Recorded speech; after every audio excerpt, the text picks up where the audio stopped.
هذا وصول الوفود التونسية من ولاية تطاوين ومن خارج حتى ولاية تطاوين لمساندة ودعم مطلب فتح المعبر الحدود الجديد بين ليبيا وتطاوين وبين تونس وتطاوين على مستوى نقطة معبر حدودي مشهد صالح.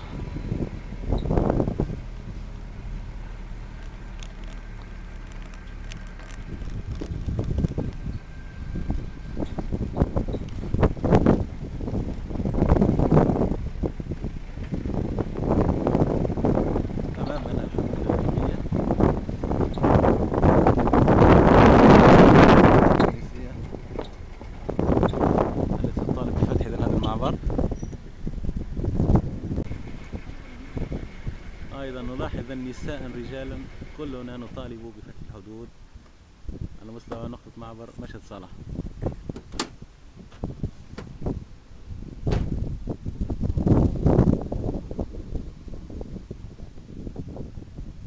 دير وما بين ذهيبة مسافة غير لا بس بهرة، يعني لما تكون هذه منطقة تربط أكثر الناس، يعني أكثر الناس يحبوا الطريق هذه، فهمت؟ زوارة وراس جدير، لما تصير زحمة في راس جدير أقرب مكان ليه اللي هو تيجي وبدر، يعني أقرب من ذهيبة ما شاء الله. وإن شاء الله يا ربي بالأعمار لينا وبالأخوة إن شاء الله. وإحنا في اتجاه ليبيا شنو من المناطق اللي نلقوها في الخط هنا؟ ما تلاقيك تيجي وبدر والجوش وقبائل السعان يعني وقبائل شكشوك وبالتالي تبي طريق الشط يعني تنزل على جديد. الأخ من ليبيا الشقيقة بطبيعة الحال من مدينة تيجي، مدينة بدر تيجي من مدينة بدر السويع. لازم تعرف لنا تقدم لنا روحك.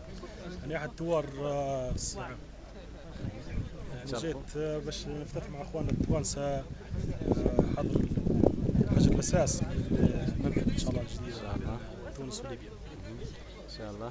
يعني حسب رأيك يعني شو الآفاق نتاع المعبر هذا ما بين معناها تطاوين وما بين تيجي وبدر ونالوت عندها خط ذهيبة يعني بعيد عن الخط، لكن البوابة هذه يعني أقرب مسافة اللي تيجي، يعني هم القبائل اللي موجودة له باطن الجبل تكون أقرب لهم منفذ تطاوين. يعني حسب رأيك من عدد السكان على الأقل قديش مثلا كثافتهم؟ هم أكبر قبيلة موجودة تو الآن موجودة في قبيلة السيعان موجودة في الجبل الغربي، عددها فوق ال 500,000. 500,000 معناها ساكن هنا في المنطقة هذه. معناها أكيد يولي هذا معناها نقطة داعمة لفتح المعبر لتونس وليبيا. تونس وليبيا بطبيعة الحال.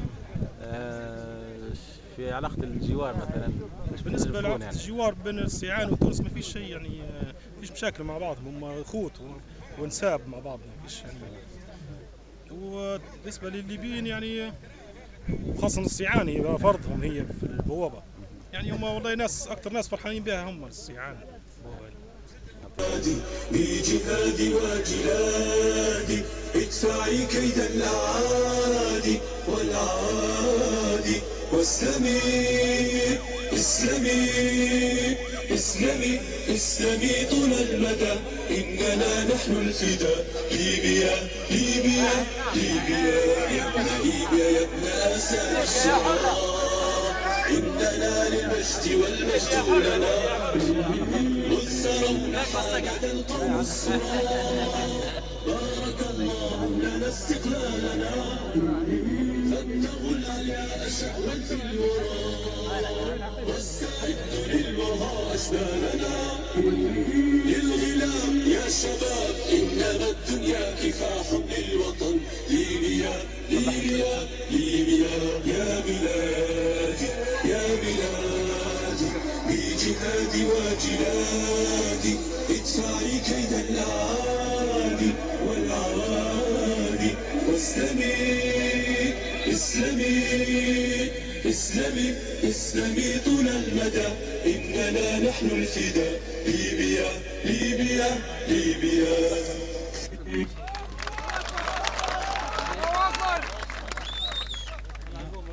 مرحبا. نعاودوا التأكيد على بعد النشيدين نعاود أنا خاصة مكان المجلس الأخوة اللي واقفين نستقبل إن شاء الله نفتتح على بركة الله. احنا مش عندنا ما زلنا رانا في انتظار الأخوة من ستان، ما زلنا في انتظار بعد الأخوة من ليبيا. الأخ هذاك بعد في الكربة بارك الله فيه، ماذا بينا الأخوة اللي من تالي يجلسوا حتى لوطة على الارض، ما يسالش يتحملونا، يجلسوا على الارض باش يخلوا اللي وراهم يشاهد الحفل، ما نحرموا حد. والاخوه خاصه الجانب الايسر هذا من اخوتنا، اي ماذا بينا نواصلوا، خاصه راهو وسعوا بالنا بعضنا ونفهموا بعض. جديد بالمهيره والسمار والغرياني وقصر عود وين نحب نروح.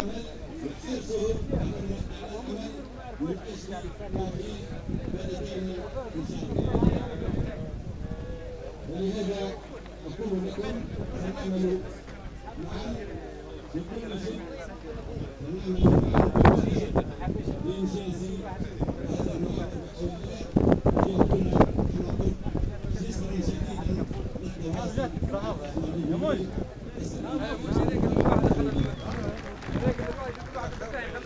وري وجهك عاد ولا خير. ان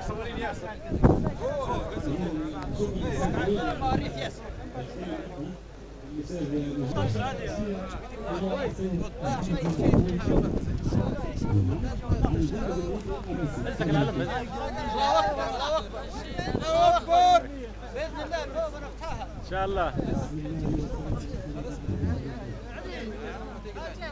اكبر يا غالي.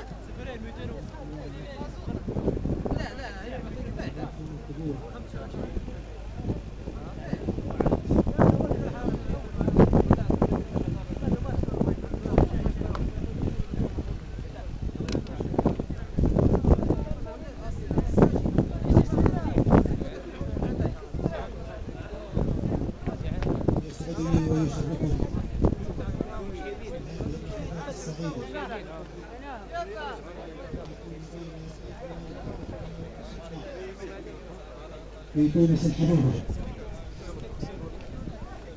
وباسم المجلس الوطني. صور الشعب هذا قبل، صور قبل جاء ابراهيم. الله اكبر. المعبر مطلب شعبي، الشعب يريد فتح المعبر. عندنا في بنقردان تطاوين وبس. فتينا من الغيب وفتينا من بنقردان. انا معبرنا خلي يبني معبر.